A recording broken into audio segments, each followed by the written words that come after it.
Hello, world. Hello, America. Hello, internet. Good to see you. Welcome aboard. My name is Jack Dwyer. And I'm Jay Smooth. Welcome to Hawk Wins. We have an awesome show for you guys tonight, as we do every night. Right now, we're getting ready for the spooky season, so things are looking dark, things are looking spooky, and we got new activities to do. So we're still deciding on a name for that guy. Yeah, there's a lot of copywritten names thus far. So far we have a Tony the Hawk. Hmm? That's possible. Yeah. What was your other option? Colonel Sanders was the other one. Colonel D Sanders. Colonel D Sanders. D Sanders. But no, we got a fun show for you guys tonight. You know, we were talking earlier about Halloween and getting ready for the holidays and all the spookiness to be had amongst it. What's your favorite Halloween tradition, Jack? My favorite Halloween tradition. Mr. Jack Dwyer, what's your favorite Halloween tradition? Let me tell you my favorite Halloween tradition, Jay Smooth. It's gotta be the '90s ghost that goes woo, but you don't see it no more these days. Yeah, sir. We abolished the KKK a long time ago. What? That went south real quick. No, I think though that one's a cool one. I'm an avid pumpkin carver though. I love Pumpkin carving Ooh. pumpkins. Is there do you have like a favorite thing to carve on your pumpkin? Or is it just like a hole at the bottom big enough for my head? I'll stick it on my head. Oh, I thought you were gonna say something else, but all right. Oh no, for that I'd need a much smaller hole. Much smaller hole. Whoa, what head are you talking about? Anywho, what's your favorite holiday tradition, Jay? Probably obviously the trick or treating, duh.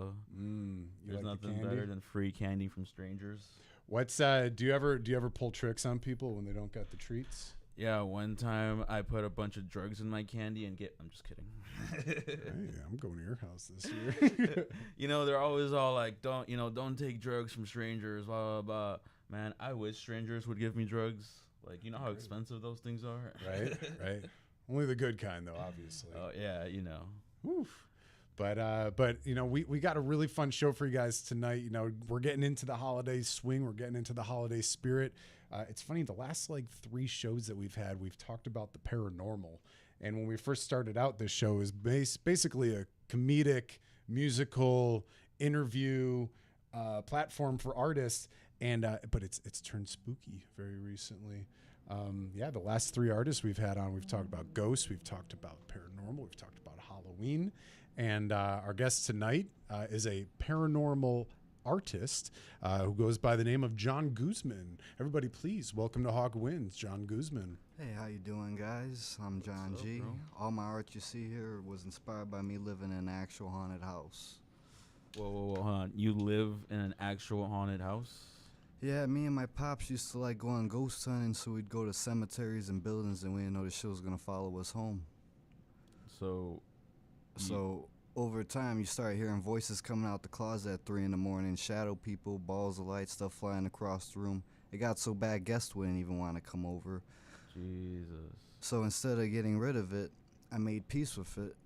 And when I made peace, I started seeing visions of stuff I couldn't comprehend, and I started making all this out of toilet paper. Toilet paper. You're telling me that's made out of toilet paper? Yes. Everything on the table is made out of toilet paper. It's a hard consistency, though. Is it like a paper mache type? Oh, it's toilet paper and acrylic. It's really cool. Do you mind maybe holding up one of them to the camera for us so we yeah, can sure. kind of check out what you're working on? What's this guy's name? Well, they don't really got a name, but these are my muerte dolls. I put dirt from actual haunted places inside these dolls. They have dirt from Bachelor's Grove Cemetery and the Gary Demon House. Cool. Bro, I was telling you about that Gary Demon House the other day. We weren't too knowledgeable on the Gary Demon House. Can you, for those who are listening out there don't know about it, can you tell us a little? Well, the Gary Demon House was a house in Gary, Indiana, where a family got plagued with paranormal activity, like flies on the wall and one of the kids levitating. And that one guy, Zach Bagans, had bought the house, and when he had bought the house, he made a film about it, and he decided to tear it down. So I thought it would be a good idea to go on the land and take some dirt and put them in my dolls. But I'll be honest with you, when I did go on the land felt like television static in my shoes. Really? Yeah, like it was somewhere I shouldn't have been, but I took the dirt anyways. Wow. Do you feel like you have a spiritual connection to the other realm then? Yeah, I feel like it's a connection that got built over time through my art, through the visions I see and what I create. I feel like every art piece I create is me giving a shell to a lost soul. Cool. You know, a lot of people think that back in the day, the line from living to dead wasn't so invisible. You know, back in the day, because people were able to tune into that kind of stuff. Right. Medicinal mushrooms, hallucinogenic drugs, whatever it may be. Maybe it was just lack of red dye food coloring.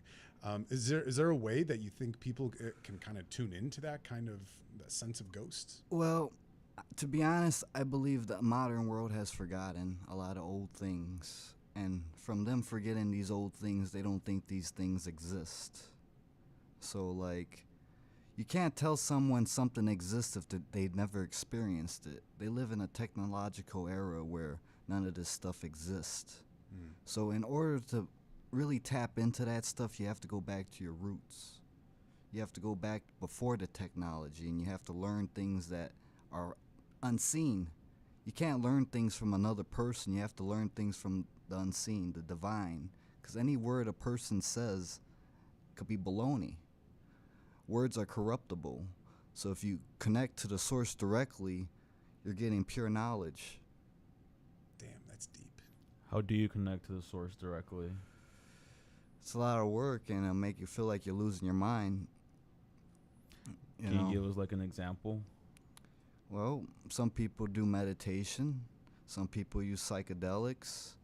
What I did was I did meditation in a haunted house, and those two things kind of collided. And now I'm here making paranormal art pieces as an obligation and not a hobby. To me, this is something I feel like I have to do. That's great. And So go ahead, sorry. So you think that started?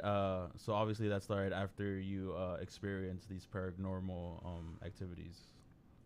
Yeah, because this was my way of making peace with it, because I lived in a rough neighborhood on the south side, and I had problems with the gangs. So my solution was I wanted to make the whole block hallowed ground. I wanted to scorch the earth. I wanted to haunt every single house on the block. But instead, I ended up haunting myself, and in the process, I ended up making this artwork, because before this, I never had no experience in art. I never had interest in art. I was into computer science, and this is just something that just randomly came to me after I started messing around with stuff I probably shouldn't have. And then, can you talk us through about when was the first time you made one of these sculptures, and what drove you to do it? Well, the first time I made one of these sculptures, I really didn't know what I was doing. It was like giving instructions without a freaking instructions, It's like making something without seeing, like seeing with your hands.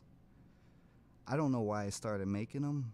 It just kind of just happened, and in the process, I've made hundreds of these things. I probably got like 600 of these things floating out there in the world. That's crazy. It kind of reminds me of like how Sarah Winchester kept building rooms in her house. I have to keep building my art pieces. That's cool. That's really cool. And they're all so unique too. It truly is one of a kind. You have all these little dolls here, if I can call them that. But each one looks very different from the next one. Yes, they're all unique. Every one is one of a kind. Well, so they're not dolls, are they? What would you call them? I What would you call consider them dolls, but I call them muerta dolls because they got cemetery dirt and demon house dirt in them. See, by doing that, these things hold an energy that is like, I don't know. I've had a lot of people telling me about buying my dolls and how spooky stuff starts happening. Do each of these different dolls have like a different like significance? Do they each mean a different thing? Are they for a different reason? Were you seeing something when you made each one of these things? Well, each doll is unique to itself, like different people. So every doll holds a different soul. So it's a different person in each doll. So all together, it's like a collective hive of spirits. Can I see one of them? Sure. They're incredible. And you mask all of this out of toilet paper and what else? Those are made out of toilet paper, tinfoil, and yarn. Wow. It's incredible. The attention to detail, especially like on the teeth. It's incredible to see. That's wild, dude. Beautiful. You know, what are some of your earliest childhood memories of Halloween and getting into the spooky season? Well, Halloween was always special for me because my birthday was on October 30th, and Halloween was the very next day, so I always celebrated my birthday on Halloween. And Hallows Eve. you know, growing up, it was like as soon as Halloween came around, it was like it was just extra special. It just felt weird having Halloween and my birthday together, you know. Yeah. But now, in the present age, I take Halloween, my birthday, and the Day of the Dead as like a 3-day holiday. Because October 30th is known as Devil's Night. It's when you're born. Halloween is when you live, and the Day of the Dead is when you die. Huh. So that's how I look at those 3 days. That's deep. That's really cool. Huh. I totally identify as well. I'm an October 15th birthday, so I get the whole hype. It's a cool bringing into. Do you think most people born in October kind of feel that way too? I would imagine so, because it's just a special season. You know, you see the leaves falling. You know, it's starting to get cold. Pumpkins everywhere. Halloween mask. It's just a whole vibe. You know.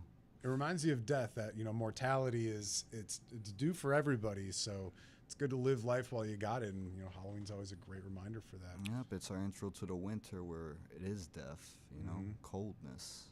Yeah. Now you got a lot of really cool pieces, man. I'm so like incredible. Like every single one of them are just so unique. Do you think you can talk us through one of the skulls on how you made the skulls? Well, the skulls. Here's one of the skulls. These skulls are basically like my equivalent of drawing sketches. Like I can make a skull a day if I wanted to, and every skull is unique. Every skull has its own unique facial features. And what I basically do is I take a skull and I give it flesh. That's cool. And what is the base of it though? Do you use like a skull template? Like a Halloween skull. And then just paper mache over it? Yeah, but I use it like a symbolic thing, like plastic bones, paper flesh, and blood is paint. Use blood as paint? Well, no, it's just a symbol. Some artists do. I've seen artists put cum in their paints. Well, that's not what I'm on. You've seen artists put cum in their paint. I mean, I didn't watch Bob Ross on. like bust a load into his paint, but like I was about to say. So. I've seen the aftermath. It's what kind of art did they make? Like clouds and shit. Mostly phallic things. A lot of weird dick stuff. But Jay, I was trying to suppress the memory. I was trying to suppress it. Like the dick plasters. Like it was the rock and roll dick plasters. You don't remember that? Oh, the plaster casters. Yeah, I do remember that. I saw Jimi Hendrix plaster caster. All right, let's stop talking about penis art here. We got other bones to dig up here, and some of these other ones are cool. Can we talk about this book here too? Oh, this book is like my rendition of the Necronomicon from the Evil Dead, but this is my spin of it. It's a box, keep your stash. Oh, sweet. It's got an ear on the back. This book is nothing compared to the box that I have here behind these dolls. Let me show you this. Ow, my face. All right. This box came from a house in Beverly, Illinois. It was a lady that had went to one of my previous art shows, and she wanted paranormal help with her house because her brother had left a guard dog, a cane corso that was a trained guard dog, and when they went to the house the next day, the dog was dead. Jesus. There was blood all over the walls from the attic to the second floor to the kitchen, and they took the body to the vet, and they said the ribs were crushed. What the hell? And shortly after that, one of her friends got pushed down the stairs, so this lady was really afraid of this house. So I told her, you know what?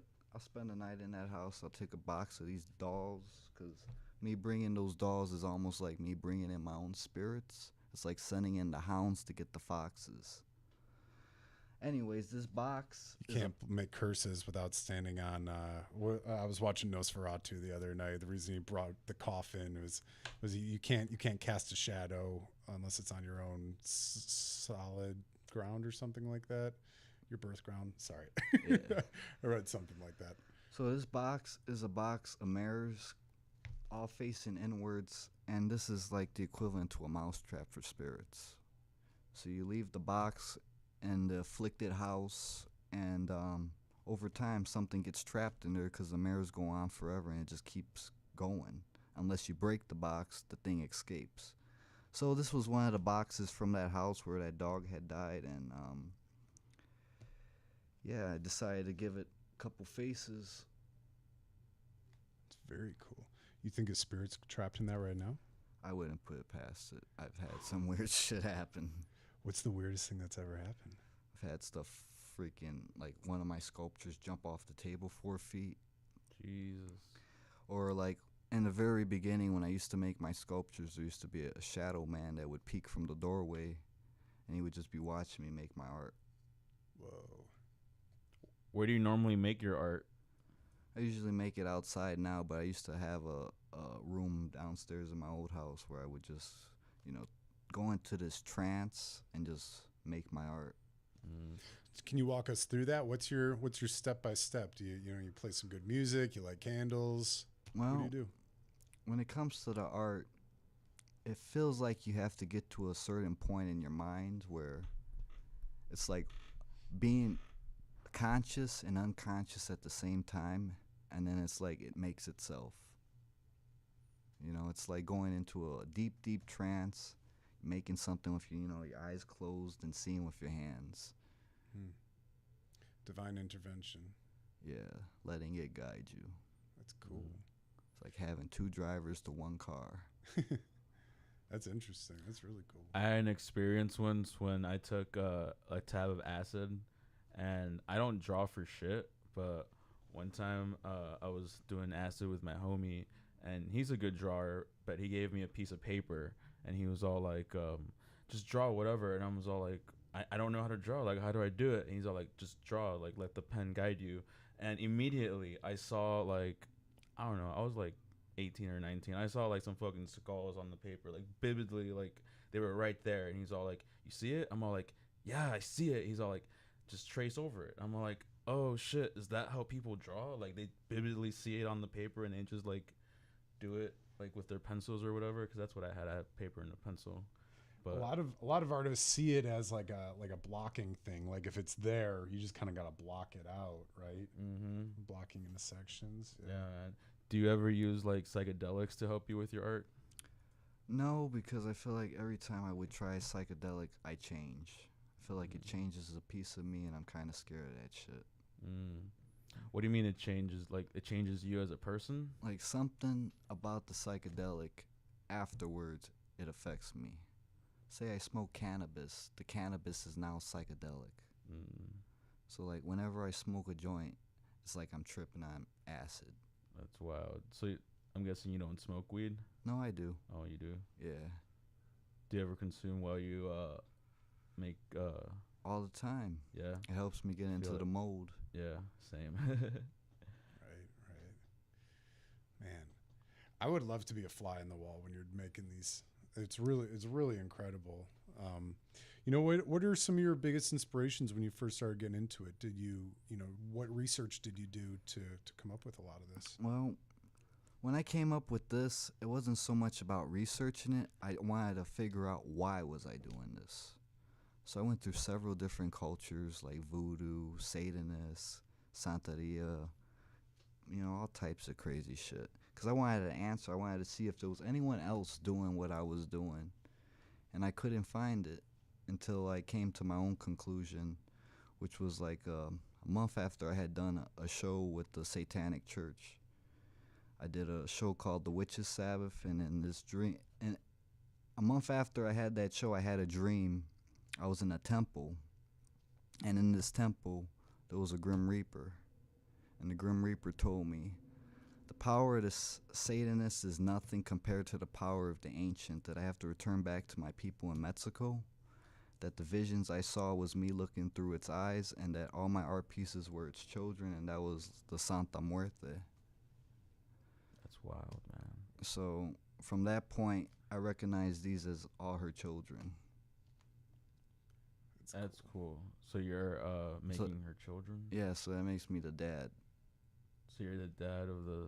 Yeah. So you're married to Santa Muerte? To be married to death. Yeah. Yeah, it's like a spiritual marriage. That's crazy, man.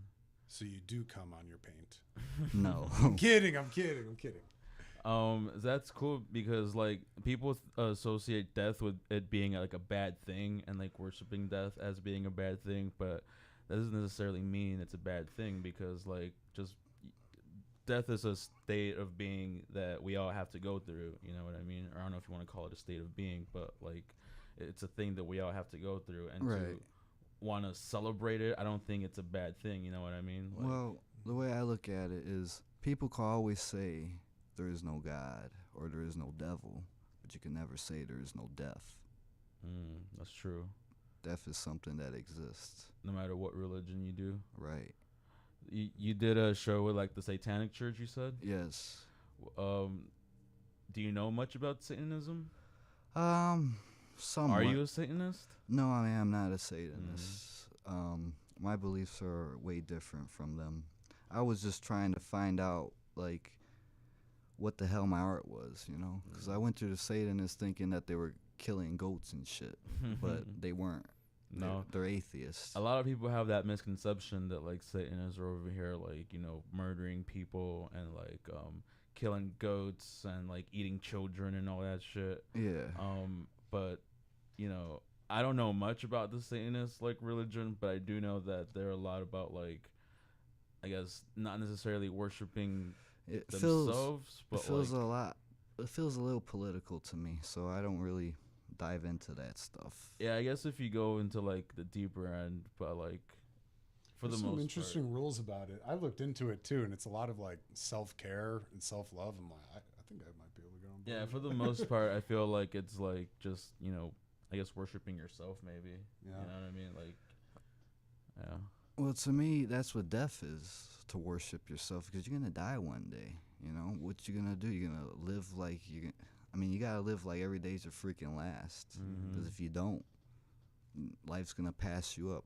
I also believe in order to live, you have to be willing to die as you live.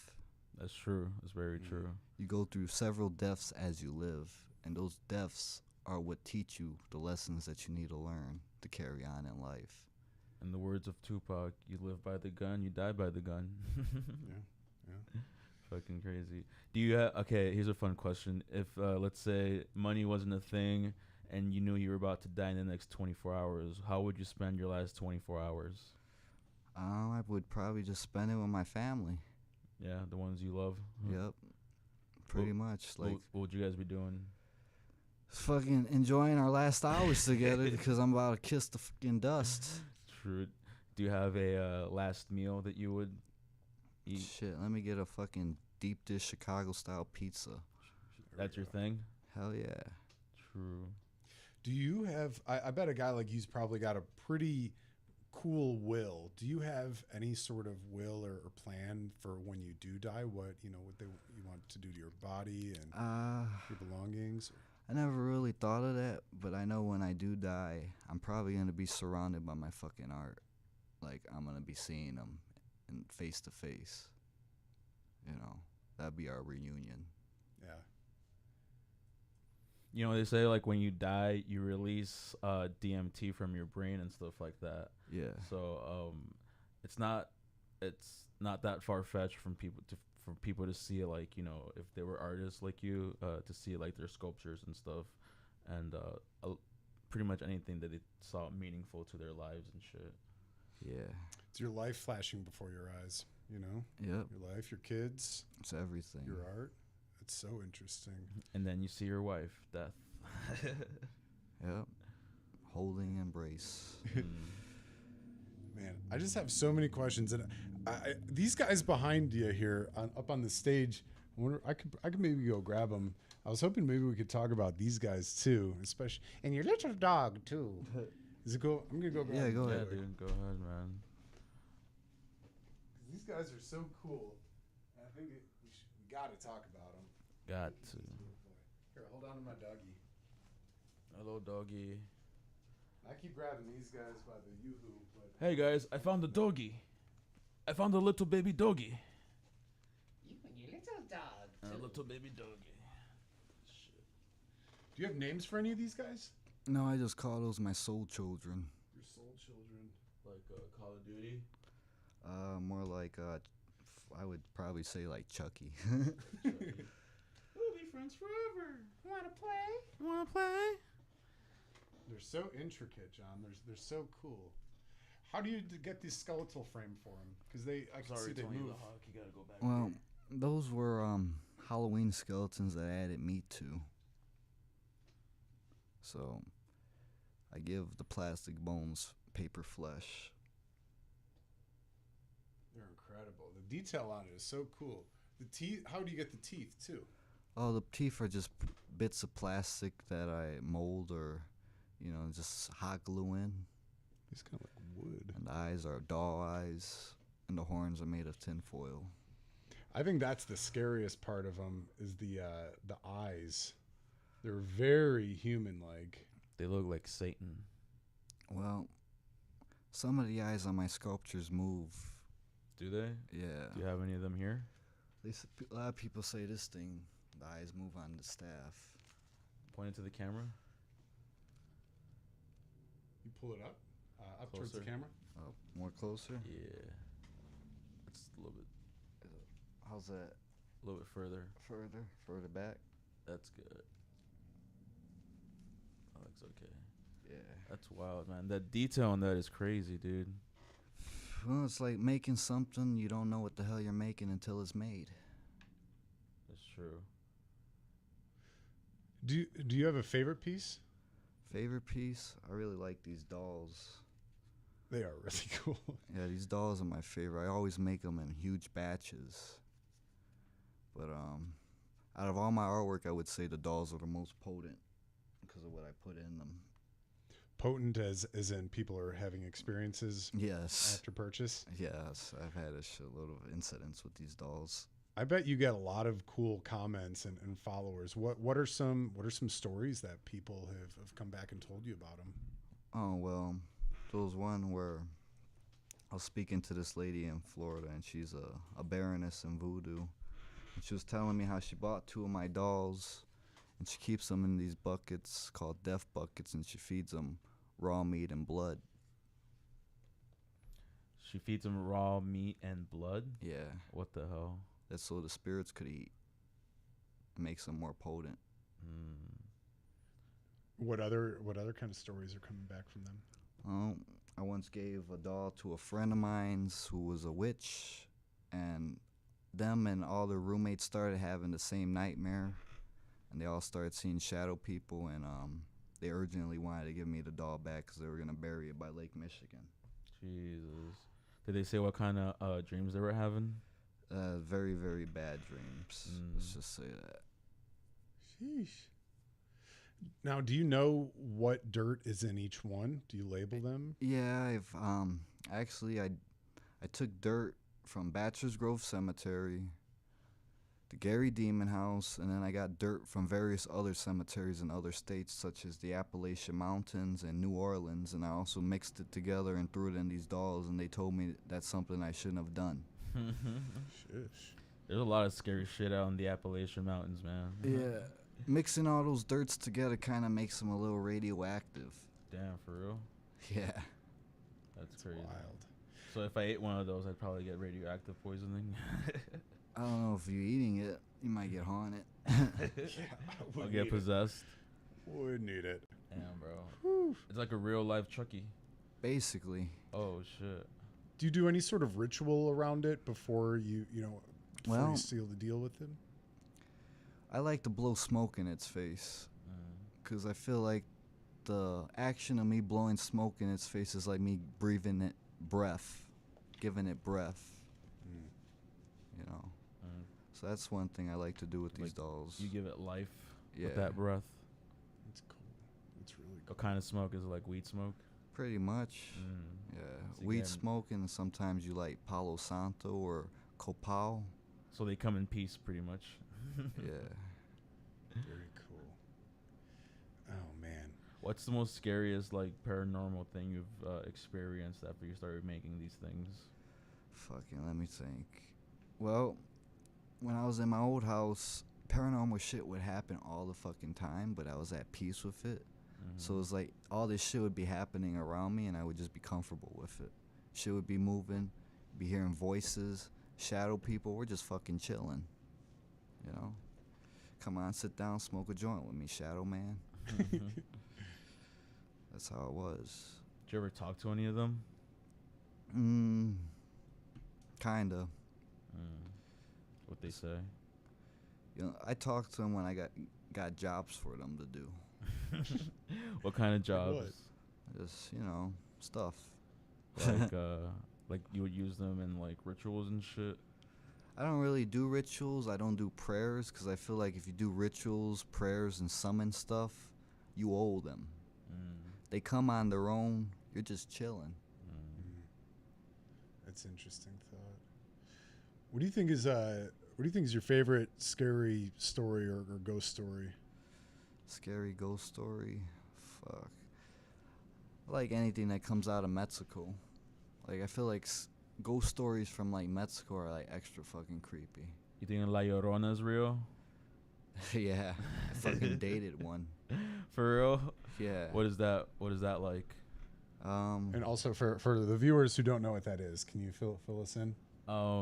I could. Do you want to give it a shot? Nah, go ahead. So La Llorona is I don't know the detailed story, but essentially it's a mother who lost her children. I think her children died somehow, and so she would go off in like the middle of the night screaming for her children. She'd be like, mis hijos, and that just translates to my kids, and so they call her La Llorona or something like that. Is that the one who she leaves all the dolls out for her kids to come back? Maybe there's a couple like renditions of that story, but it's And you dated her? I dated a girl that was similar to La Llorona. All right, she was on some spooky shit. She cried blood, and I had to get rid of her. That's It'd be gotta like sound that a mess. sometimes. Yeah. No, she actually cried fucking blood. Well, you know, it's better to have loved and lost than to not love at all. Yeah. Wait, so she was literally crying blood, like there Yeah, was yeah. blood I coming didn't from know her that eyes. shit was like real. Like, I believe the La Llorona is a fucking spirit that takes hold of women who fit her description. That's what I believe that is. Whoa. So you were dating some girl that lost her children and was crying for them? Yeah, and it was sad, but I couldn't deal with it. So is the sex good or like? It's bomb as hell. He said it was bomb. You had her screaming for more kids. No. I'm kidding. He said no, she swallowed all them up. Oh man. Yeah, that was some spooky shit, dude. But That's crazy. So how do you deal with like somebody fucking crying blood? skip next. So Yeah. you turned him into a doll. Right. But yeah, what that's actually the story of those skeletons. She actually did want kids from me, so instead of giving her kids, I gave her soul children. Yeah. That's It's a better wild. alternative. Yeah. Less cleanup. Yeah. Everybody wants a piece of your fucking soul, I'll tell you. You can't let them get it. True that. Oh man. What other ghost stories are some of your favorites? Well, fucking me and my dad used to always go to like Bachelor's Grove Cemetery. And we would go early in the morning, like as the sun was coming up, when we go into the cemetery, take thousands of pictures. And those thousands of pictures, 5 of those pictures may contain an entity. And what would pop up would be like human faces in places they shouldn't have been, like gray body outlines, blue lights, and like that was a trip because like we didn't know that shit was gonna come home with us, you know. It got real fucking bad. It was like something you couldn't deal with. It was like some fucking poltergeist shit. So my fucking coming to peace with it was for me to use it against the gang in my neighborhood. But in the process, it gave me my art, and now it's like I'm binded to it. It's something I have to do because if I don't make my art, it's not good. How did you use it against the gang? I wanted to make the whole block haunted, make it hallowed ground, and to a certain extent it worked, but it works too well now that to the point where I'm basically 2 drivers to 1 fucking car making these things. Well, you found strength through pain, man. It's a cool thing. It's a really cool thing. You know, I would say it's almost like venom, you know, like having something live within you to create for you. Yeah. Do you or have you ever played the Ouija board? I don't believe in the Ouija board. I feel like the best Ouija board is yourself. You know, I feel like if you're gonna do some shit like that, you don't need no tools. It should just be you. So you think that us naturally have ways of contacting the dead? Yep, but they don't want to fucking mess with it because it's too spooky for them. And when they open that can of worms, it's kind of hard to deal with it. For some people, a lot of people lose their minds. True. Because a lot of people can accidentally open up some sort of portal, but not necessarily know how to close it. That, or it's just too overwhelming for them. It's like, how the hell are you going to comprehend some shit that ain't supposed to exist? You know? Because then that makes you feel like, am I losing my mind? Am I hallucinating? What the fuck is this? But if it exists, maybe it is supposed to exist. Yeah, but who's going to believe you? The question is, do you want people to believe you? Maybe it's just something for you. Well, even if it's just for you, that's a fucking prison. Something only you can know. You're dealing with, and everybody else is just living their lives on social media and doing whatever while you're tripping out of your fucking mind. That's crazy, yeah. How do you deal with people who are skepticists about it? I really don't care about that. You know, if you don't believe, you don't believe. You know, if you shit, buy a doll and find out.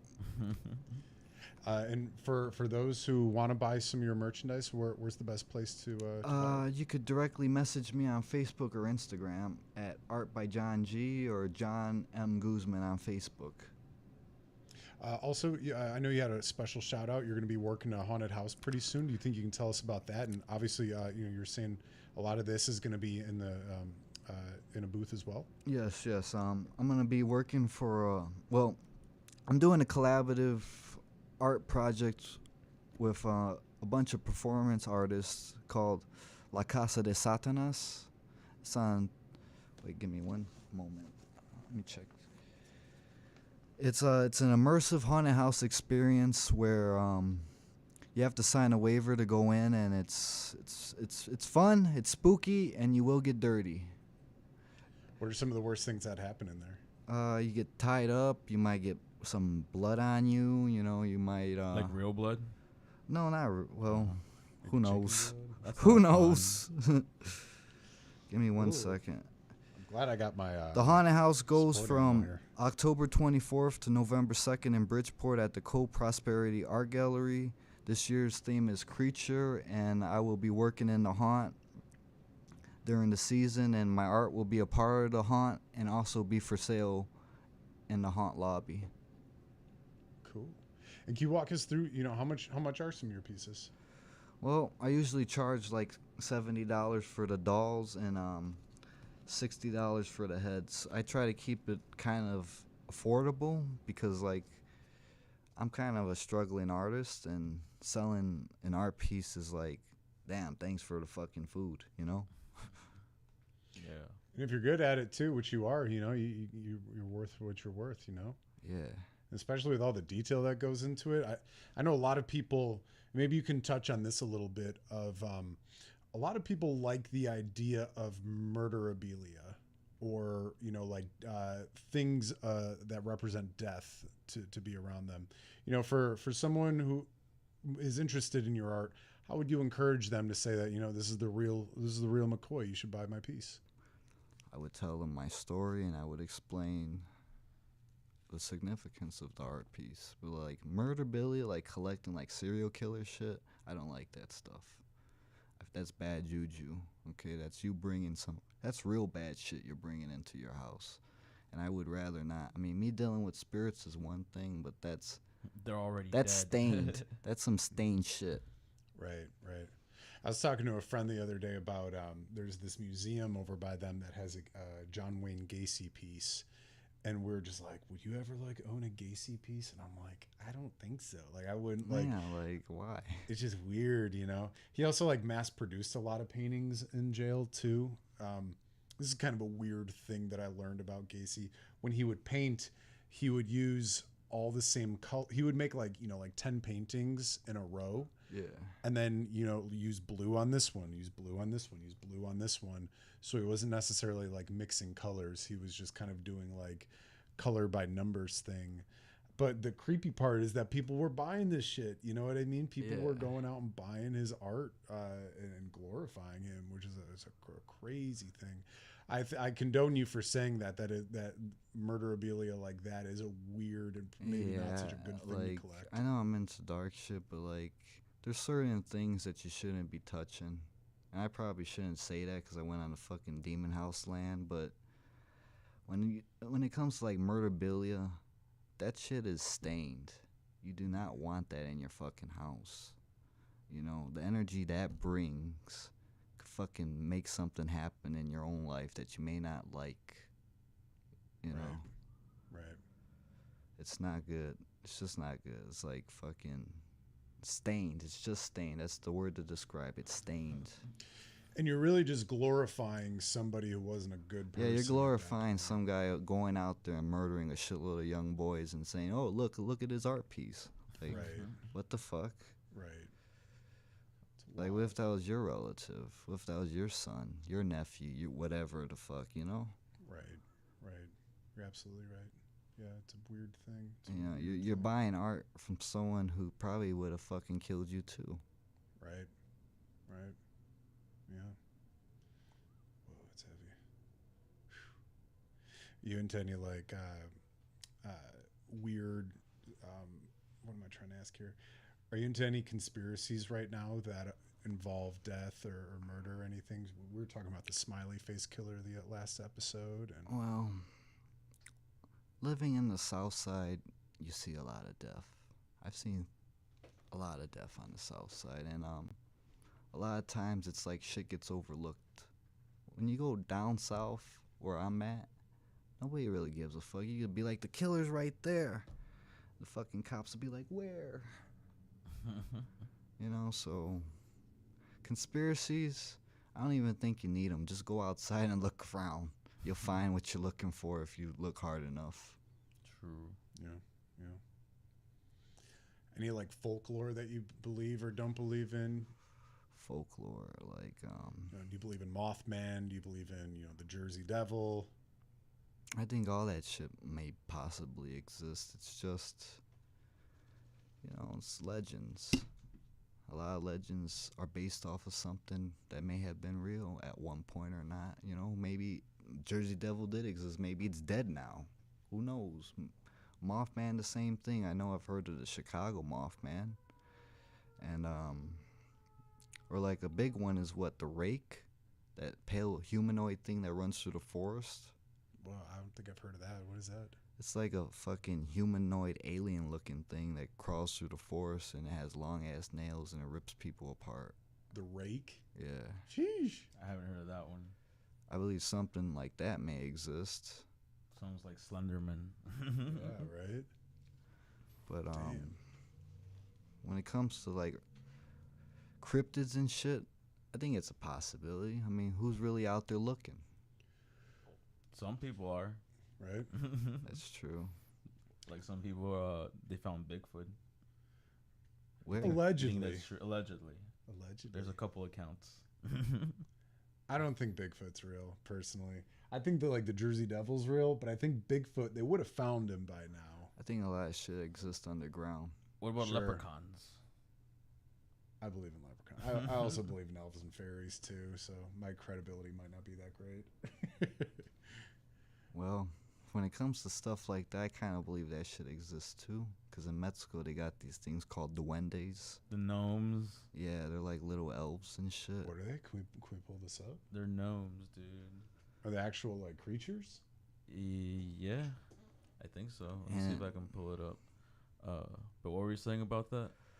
Well, they're like little mischievous gnomes and elves and shit. And in Mexico, they make these dolls that signify these gnomes and elves, and they treat the dolls as if they were alive. And that's kind of like how I look at my own art figures, you know, because I feel like wherever my art came from, it had to come from something. And that being in Mexico, I feel like maybe it's just something in my roots, you know.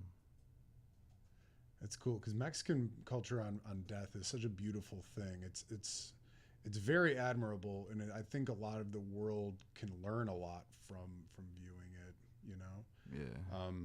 You know, was there ever a part of Mexican culture that, like, when you saw it for the first time, you're like, this is like kind of what I want to do. This is I want to learn more about death. Well, before I got really into the Mexican culture, a lot of people would say that my art resembled Mexican art. Like, before I knew about the Santa Muerte and anything, this is what people would tell me, that my art resembled, like, you know, like, what's, like the Aztec gods of the underworld, like Mitecoatl and Mictlantecutli.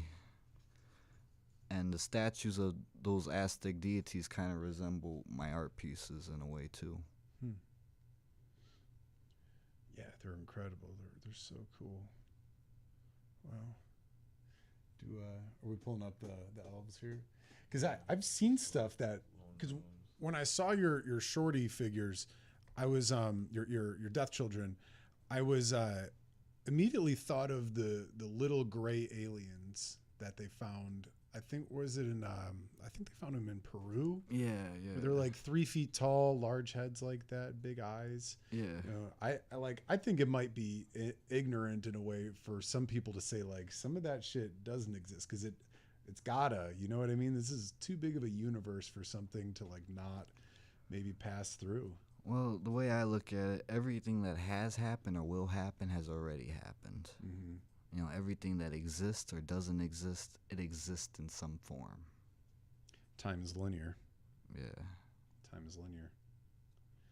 When I heard that theory for the first time, I was blown away. I was like, that kind of explains everything. Mandela effects, aliens, spirits, ghosts, you know, just to understand that some things may just be on a different plane of time in a way. How do you look outside of human eyes? You only know what a human sees. Mm-hmm. You know what I'm saying? So it's like what we perceive is just what we perceive, but what's beyond that? Sure. And you wouldn't be able to comprehend it because you're a human brain. Right. And I believe that some people might have that in them to be able to tap into that so they can see more than the average human. Well, I mean, living, 20, 30 years on this life, and, you're pumped Coca-Cola and all these other things, yeah, you you're probably being, lose that sense, yeah, they don't want people to have that stuff. Mm-hmm. They want everybody to be linear robots. They don't want you thinking different. You start thinking different, get this weird guy out of here. Right. That's what we need, though. But it's so easy to turn someone off like that, especially the world domination. They want you to think the way they think. We can't pull it? All good. It's a little cool. But you can see it over there. Yeah. Looks wild. I believe in elves and fairies. I'll put a picture of it pre-post. Pygmy people, I think all that's real. It's got to be. Maybe, I don't know. I was never there. Your doggy's having a good time on my lap. Hi, buddy. It's been looking at me the whole time. He likes you, like, Jay. He said, let me hump your leg. No. Does this one have a name?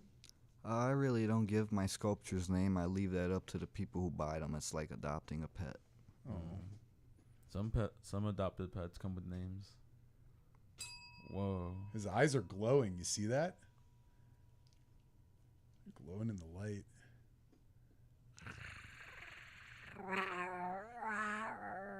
Wookie. Just kidding. It's so cool, John. And it's kind of like, it's got like a gold rustic look to it. That's where he poops. So if somebody wanted to like commission you to make a piece, but like a custom piece for them in this similar style, would you be able to? Is that a thing that you do, or? Oh yeah, for sure. That's something I would be willing to do. That's cool.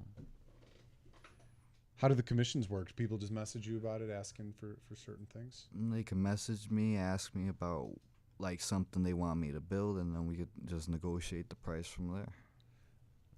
What's maybe the wildest thing you've ever had commissioned? Made a few mermaids once. Oh yeah. Yeah, they were for a tiki bar.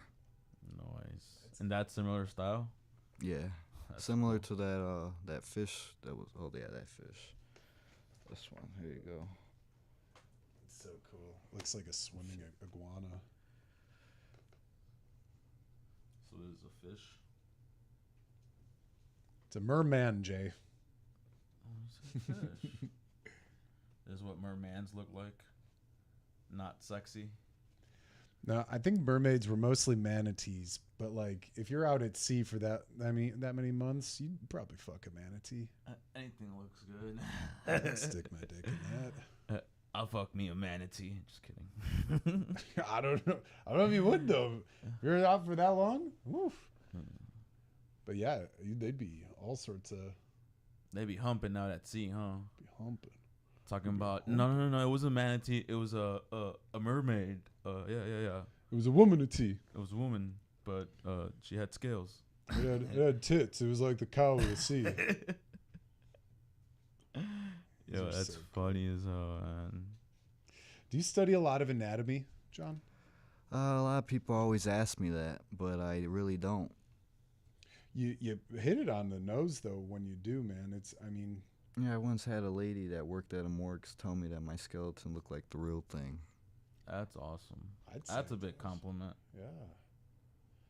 After how long? Because that one's pretty decomposed to your right there. Yeah.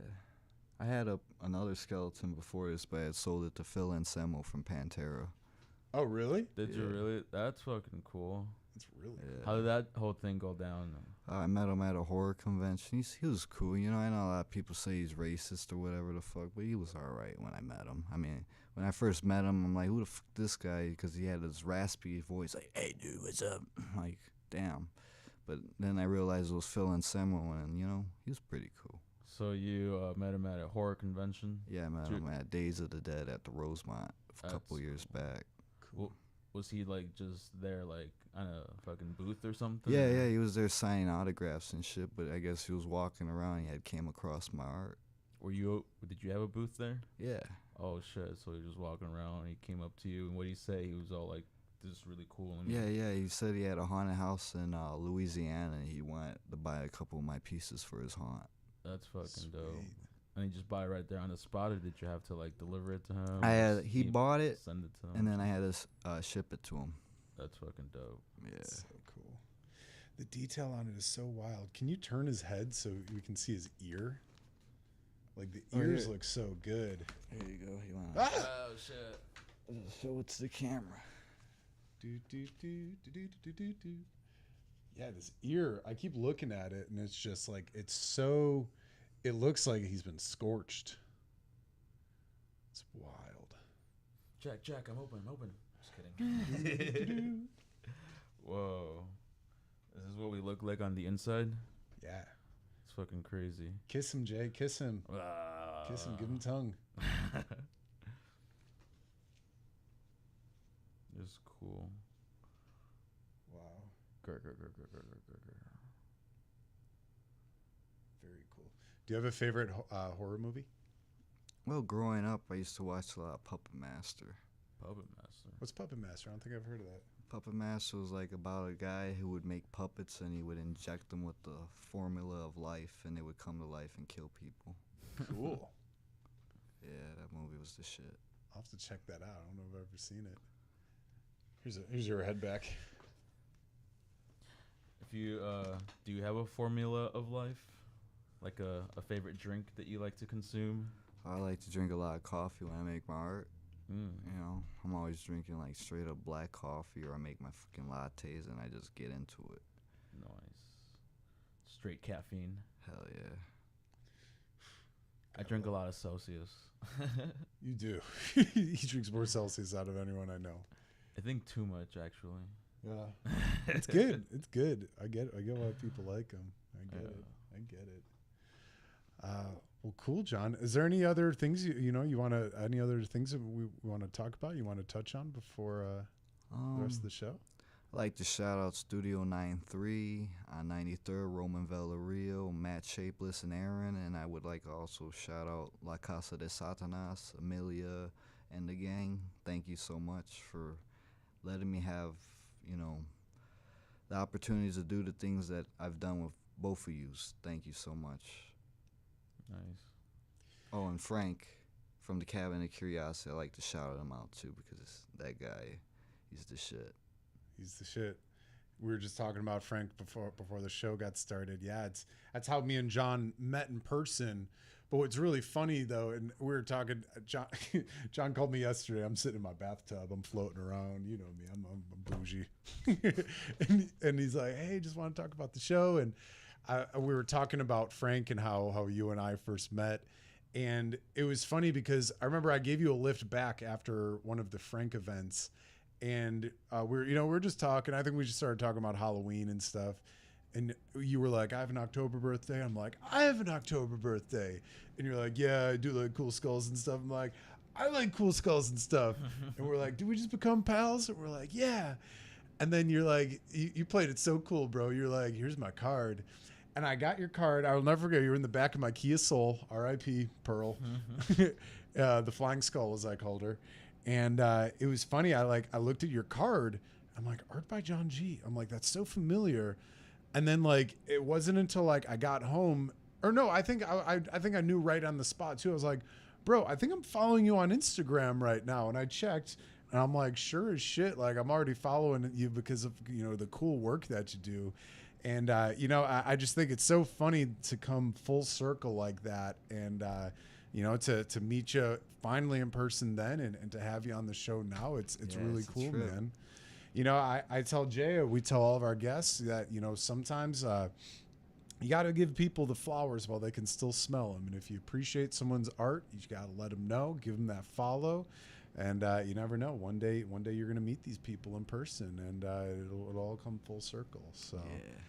But sincerely, man, I think what you do is so cool. It's so unique. It's so you. And when you get to hang out with you for the first time, you're like, oh, this makes sense. Like, it makes total sense. No, sincerely, brother, I think what you do is awesome, and I wish you nothing but the best of luck in the future. And it's keep making it, dude. Keep making it. Obviously, you're selling a lot, and keep pushing forward, brother. Some big opportunities are going to happen when you do. Thank you, sir. Absolutely. Any final words of encouragement to your followers or to any other young artists out there before we end the show? All right, yeah. If you're going to do art, make sure you start young, because I didn't start art until I was out of high school. But I believe if I would have done my art in high school, I would have probably been a lot farther than where I am right now. So if you're going to do art, make sure you start young. Don't wait too fucking late. But it's also never too late to start. It's never too late, but ideally don't start too fucking late. Good foundation is always good, right? Yeah. Right. Absolutely. And I see we got some people watching too. For those of you tuning in, we appreciate you watching. Leave us a comment down below. Let us know who you are, where you're coming from. I see we got a handful of viewers down there. So again, thank you guys for tuning in. We appreciate it. Well, cool. Do you have any big plans for this Halloween? Any cool rituals you want to do? Any spells you're casting? Any activities you're doing? No, for this Halloween, I think I'm mostly going to be focusing on La Casa de Satanas. Right now we're building our sets, getting everything together for the season. Pretty soon we're going to be kicking it off, October 24th to November 2nd. Cool. And that's so cool. I've done so much research on these haunted houses that you need to sign a waiver before you get in.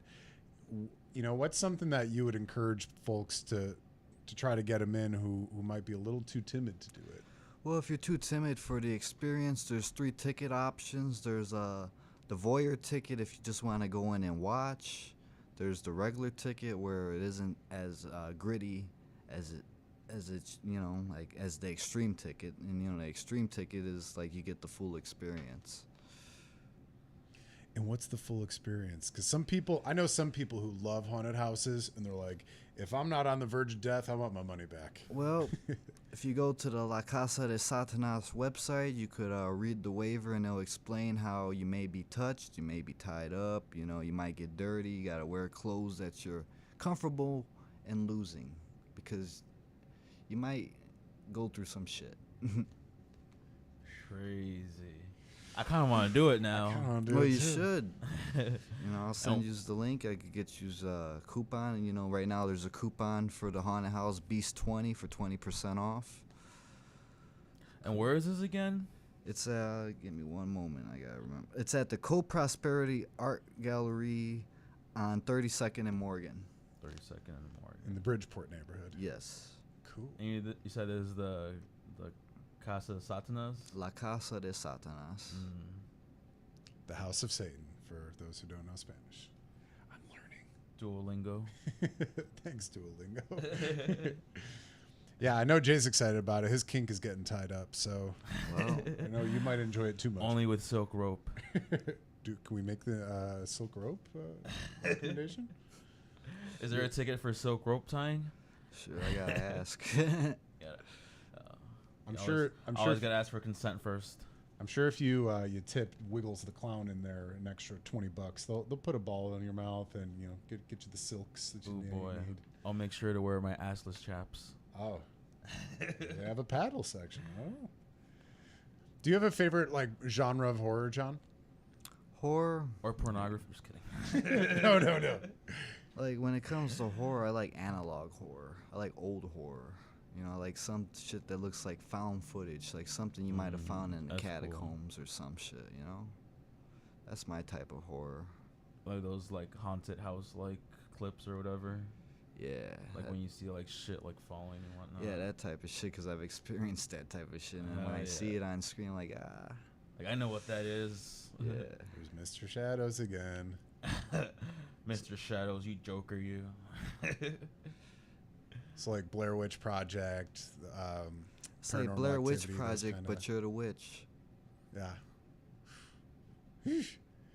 Jay, do you got a favorite genre of horror? Do I have a favorite genre of horror? Probably the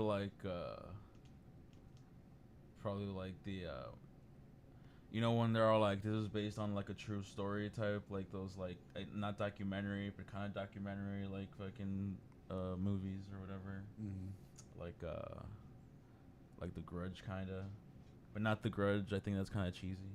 The Grudge is great. The Grudge is so good. The Exorcist, the original Exorcist, was pretty cool. That was a great flick. Yeah. I've seen it 130 times and it keeps getting funnier every time. I love that line in Beetlejuice. I dislike the horror movies that are horror movies, but all they have is jump scares. Right. They're more like thrillers, right? Yeah. If I'm not shitting my britches in the first 10 minutes, I might flip it. You know what I mean? I don't know what they're called, but there's some Japanese horror movies that are pretty fucking, I guess the more gruesome the better.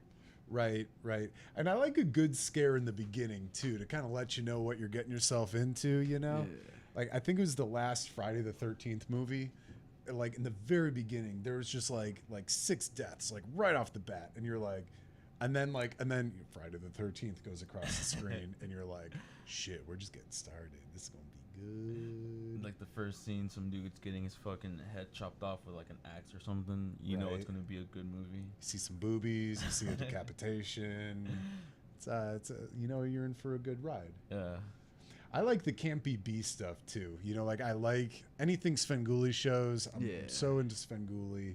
I love the old school stuff. I was watching Nosferatu, the 1922 Nosferatu the other night, which was a little boring, compared to modern movies now. But when you watch it, you're shit, this was pretty cool for its time. Yeah. Because I like a good character. I guess my favorite genre. No, I like the the B stuff, but I really like character-driven stuff. So if it's got like a very good main character, so anything like Freddy Krueger, Jason, Nosferatu, Chucky, yeah, like those I think are always fun because it's so character driven that you're like, oh, that's such a Chucky thing to do. You know what I mean? Or, oh, like, how's Freddy gonna outdo himself this week? Are you a baby like me where you have to watch something funny after you watch a scary movie, or is that just me? I might watch something kind of stupid to kind of like get my mind off it. If it really messes me up, I will. Otherwise, I sit there with my dog Harpo and watch movies. She gets into it. She was into Nosferatu the other night. It was really cute. Sometimes just to wash it out. Like I watched The Babadook a couple of years back. Oh man, if you haven't seen The Babadook, I would watch it sparingly. It is like, if you want to talk about like spirits that like follow people back to their homes, Babadook is like that in all the creepiest ways. That was one that like I afterwards I had to flush my brain out after a while because I was just like, dude, that was put on some Barney. Yeah, some Barney, some like internet trashed. Let's watch some South Park. Charlie the Unicorn or something. Oh to God, get my mind right. Oh man, no, those were really that was a fucked up movie, but You know what really scared me? What's that? Salad Fingers. Salad Fingers was creepy. You remember that? You ever seen Salad Fingers? Yeah, I seen it a few times. Yeah, to touch rusty spoons. Fucking wild.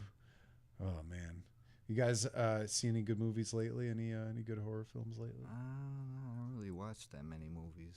No. He said my life's a horror already. I haven't really watched TV since like 2011. You're not missing much. So like streaming services and all that shit, I don't even watch it. I just watch YouTube all the fucking time. I feel like that's what most people do nowadays. I feel like if you ask somebody if they watch TV, they're gonna be like, I haven't watched TV in fucking years.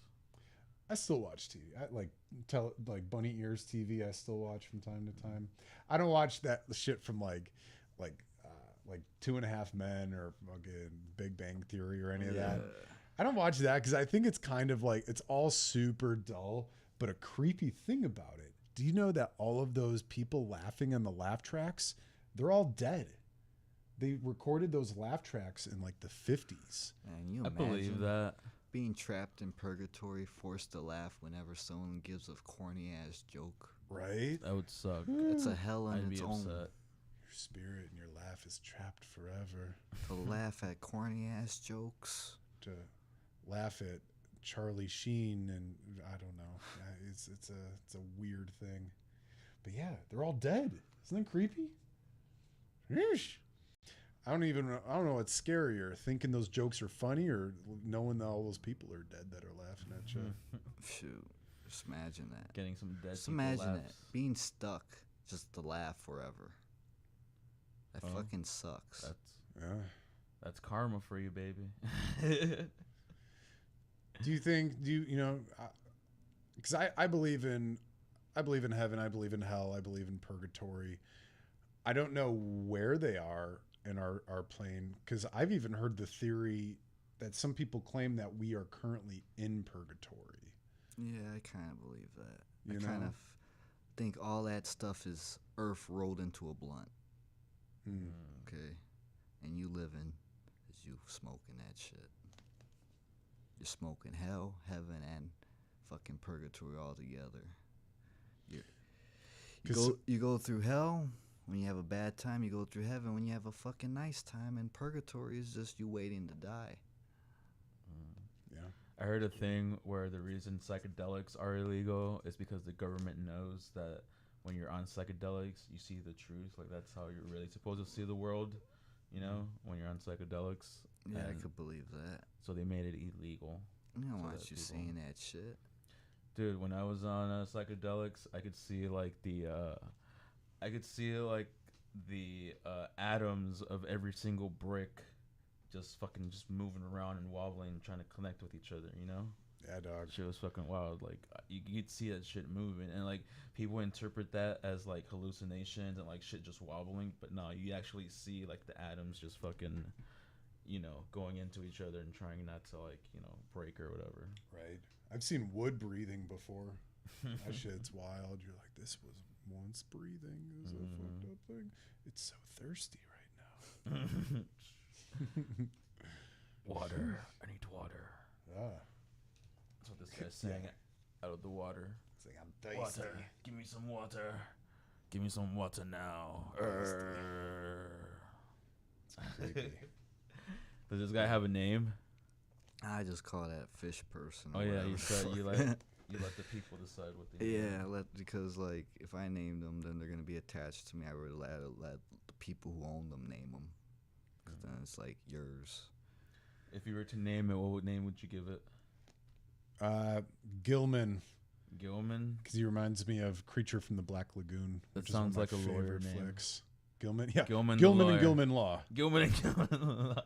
Fucking, you go up to the fucking podium ready to, sir, where is your lawyer? He's right here. Fucking look down. It's that guy right there. Fucking little fish dude. He like pops out of a tub. My Little client, suit. my client claims to be innocent. Yeah, has a little bow tie. Gilman and Gilman, guppies, Gilman and Law. guppies in law. Yeah, Creature from the Black Lagoon is a phenomenal flick. I wish that's one movie I would like to see as a remake. Yeah. And I know Universal's starting to do a lot of those now, where they're going to start remaking a lot of the Hollywood classics. But the Creature from the Black Lagoon was so cool for its time. I don't know. I forgot what year it was made. I want to say 1946. Yeah, it's old. It's pretty old. It's black and white film, but what's so cool about it, the cinematography is it's so ahead of its time, because there were, like the guy who played Gilman was in a full-on suit like this, and he had, the webbed hands, and he was like actually swimming through it. Like they hired trained divers to be in the suits. Cool.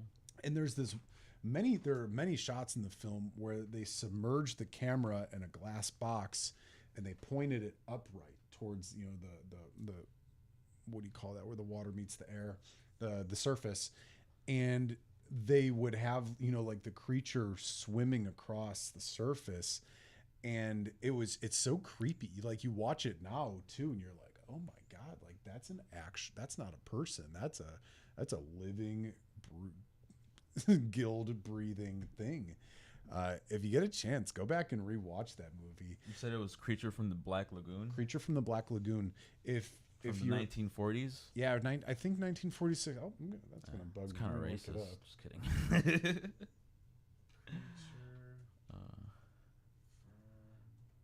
He's from the Amazon. From the Amazon. This is from the Black Lake. Not Black Lake. Black Lagoon. Black Lagoon. I think it's scary how much of the ocean is still unexplored. Right. That's what I think is so creepy about it. Like even like Jaws. Like Jaws had a lot of inspiration behind it because of the Creature from the Black Lagoon. But it's the fear of the unknown. Like you said, there's so much of it we haven't explored. 1954 was shit. Creature from the Black Lagoon. But it's pretty ahead of its time. Go back, and a lot of these movies are really worth going back and rewatching. They're really, like, a lot of them hold up. I was even watching the original King Kong, and there's this track that they have they had like a couple hundred extras on set that day, and they had this tracking shot where they had the camera up on a lift or whatever you call them, and they're like going over all of the extras, and they're pulling this woman up this flight of stairs to like sacrifice her to King Kong, and she's just screaming and like kicking in agony. But when you watch it, it's like the whole tracking shot is so beautiful because it's like a minute long, and it follows all the way like up the stairs and like up to King Kong's gates. Yeah. I remember I was watching it. I'm like, this is an old movie, but my heart is just kicking out of its chest right now. And even just to see, like the stop motion animation that they were using for it, the size perspective of like, you know, there would be actors on this ledge, but then they'd have like a puppet that was like in the foreground, and it made it look, you know, perspective wise, like it was this massive thing. Go back and rewatch it. A lot of these are on Amazon Prime. If you have an Amazon Prime account, which is if you shop on Amazon, Jeff Bezos is the new Santa Claus these days, apparently. Daddy Bezos. Daddy Bezos. But check it out though. If you got a subscription, a lot of these classic horror films are on there. Like I was saying, Nosferatu is on there. A lot of the good horror classics on there. Abbott and Costello Meet Frankenstein is on there. A lot of good ones. But do you guys have a favorite like classic horror character or I film? would say like Frankenstein. I was gonna say either Frankenstein or Dracula. Yeah. Mr. Dracula. Like Bela Lugosi Dracula. He was creepy. You ever hear about Bela Lugosi's funeral procession? No, I haven't. What's up with it? So Bela Lugosi, who played Dracula in film, he during his funeral, they like dressed him up as Dracula. So when he was in his casket, he was as Dracula. And they said that they were driving his hearse, and you know the funeral procession is following him. He's going around the corner, and they were supposed to go down this one pathway. But the hearse driver said that something grabbed the wheel and like turned the car like I don't want to say it was past his apartment or his house, but it was along a street that Bela Lugosi used to go down all the time. It was one of his favorite streets apparently. And he like the hearse driver, he said just out of nowhere, he said the steering wheel just turned. And you can look into this. It's in his life story. But like till this day, people like have no idea like why they like made this weird route for his funeral procession. Yeah, it's cool. There was a lot of lore behind him, and they even say his apartment is haunted till today too. Would you ever live in a haunted apartment? Or how long would you last in a haunted apartment? I don't know, dude. I'm too cute for that. I'd get killed real quick.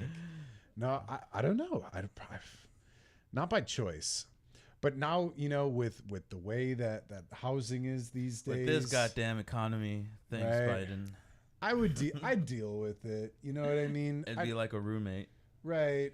But then you can also like you can get an exorcist in there. You know what I mean? You can call up someone from the church and be like, hey, just burn some sage. But I'd also like maybe like be cool with it. You know what I mean? Like, again, like housing is very expensive these days, so I'd probably be. Look, Mr. Ghost, you've been living here for 6 months. I haven't seen a goddamn dollar of rent. It's time for you to start picking up your weight around here. Right. Like my cat and my dog are living rent free, so I'd probably. Look, Mr. Wiggles, I swear to God, I feed you. I let you live here, but times are tough. I need you to just get a fucking job. We'll just make a couple viral videos with a ghost, and then you know that might pay the rent. That would be good enough for me. Would you ever live in a haunted house? I think I did one time. I think I told this story here one time. The apartment I used to live in when I was a child, the room that was mine, a lady died in there. I think she had like a heart attack or something. And this lady would always listen to a specific radio station, like some Mexican radio station or something. And when I was sleeping there one time, I used to have one of those like clock radios. You know, it was like a radio, but also a clock and shit. It would turn on to the lady's radio station, the one that she would listen to before she died or whatever. Sheesh.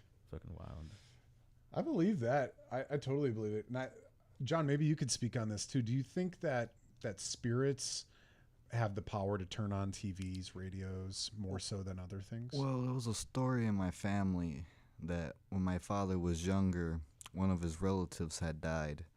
And everybody in the family who had a clock, all the clocks stopped at the same time, and that was the time of the death of the person who had died. Jesus. So I kind of, yeah. I did experience TVs and lights turning off and on frequently.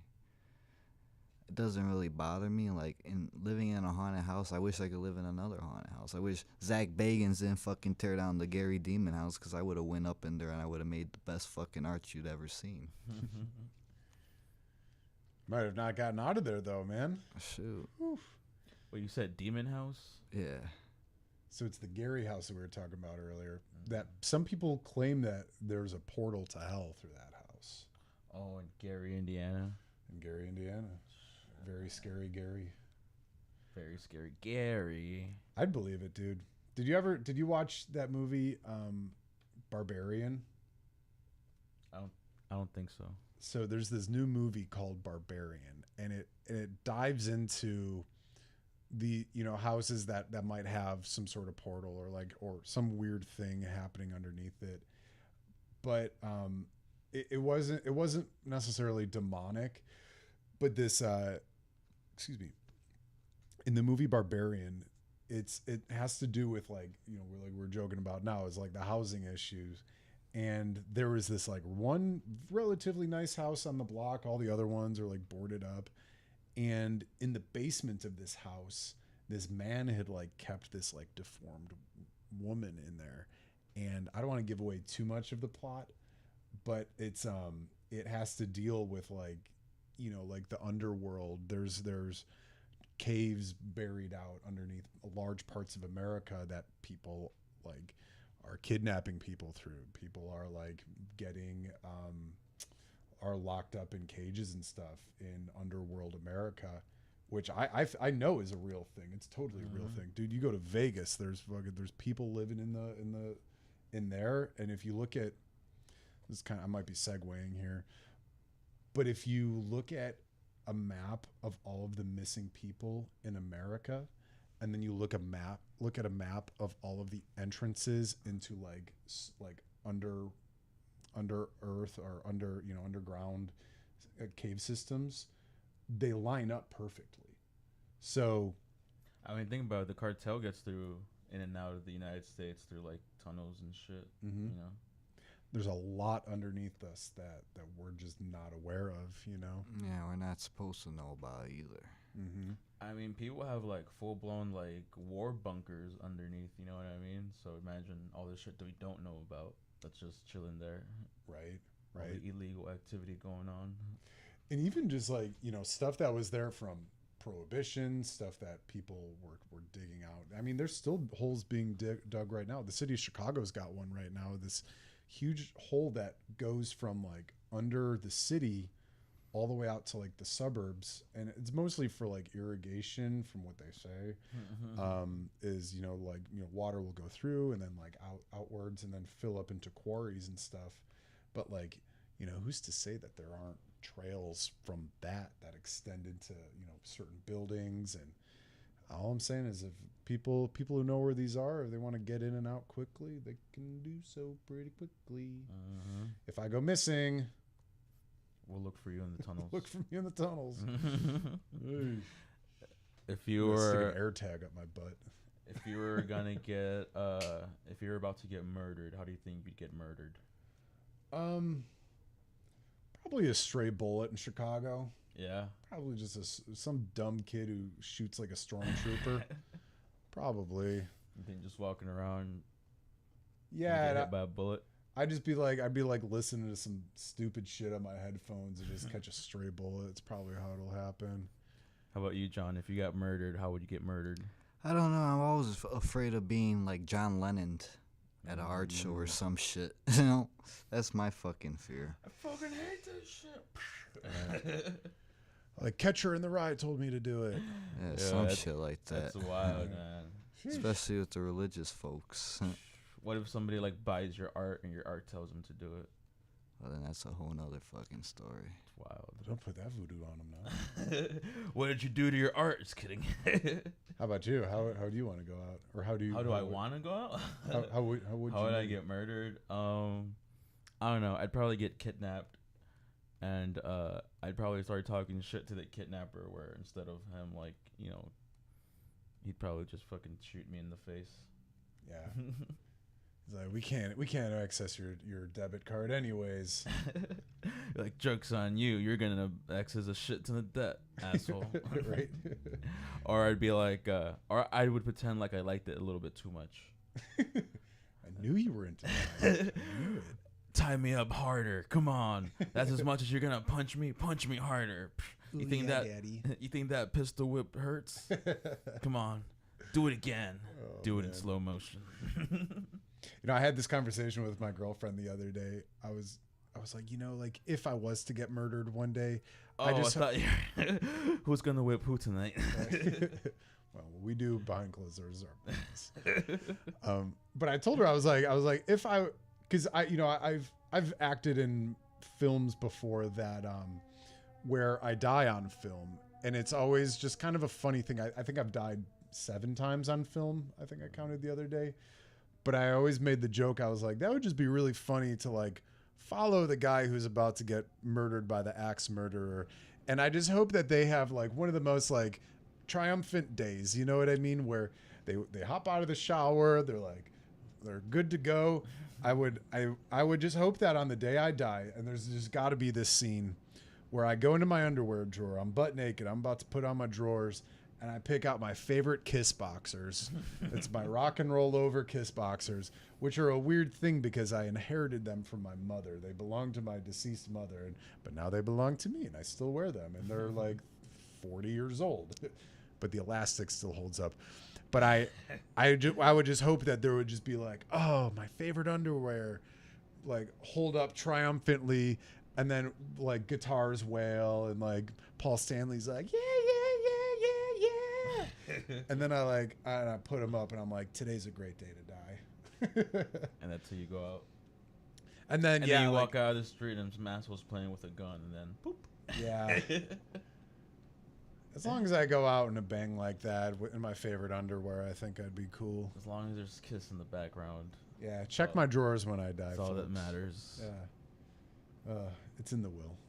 It's not in the will. The underwear's in the will. I get buried in the underwear. Nice. But I would just hope that they would have a triumphant day. Anywho.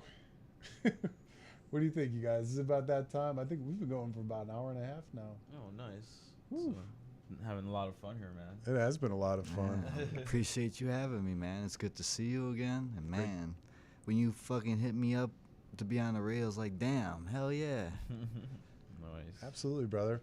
You know, we always say here, you know, real recognizes real, and you know, you gotta give your friends the flowers while they can still smell them. And you know, for everything that we're doing here, you really hit the bill on exactly what we're looking for. You know, we love having props on the show, and you've brought in the most props out of anyone, out of everyone collectively. So They're not props; they're his art, bro. Your art. My apologies. My apologies.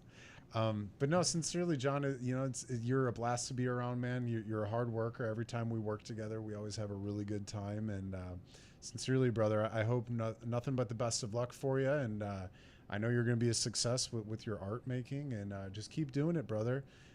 Find new avenues, find new people, be open to the universe. And, you know, like you said, you never know who's going to buy your art. And for you guys listening out there, Art by John G. Check him out on social media. He's on Facebook. He's on Instagram. You do run an Etsy or an eBay page? I run an eBay page, but I haven't really uploaded much on it lately. So if you're interested in any art piece, ideally, you can message me on Instagram, and we could go from there. Terrific. Well, we hope you guys check him out. We'll have his link in the description below. Check him out, Art by John G. John, sincerely, man, it's been such a pleasure hanging out with you today and talking with you. Happy Halloween, happy spooky season. And like I was saying to you yesterday while I was in the bathtub, I hope after this show, heads are just rolling off your shelves. Man, thank you so much. Absolutely, brother. Absolutely. Well, Jay, we got any last words for the boys and ghouls out there in YouTube land? For the people just booling out there in the YouTube land, I don't know. We gotta come up with a name for our fans. Yeah. That's what we gotta do. Hawkers. The Hawkers. No, that sounds terrible. That's wrong. Sounds like I'm about to spit. Sounds like I'm about to hawk to a. The Windsors. The We'll leave it up to our listeners. Maybe you guys let us know what you want to be called. I know our girl Marley Tomlinson is probably have some sort of blowjob joke. She's every time she's always telling us, "Hey, you guys know it's National Blowjob Day today?" Oh, didn't know, but now we do. It would fall on blowjobs. It would fall on Hump Day, wouldn't it?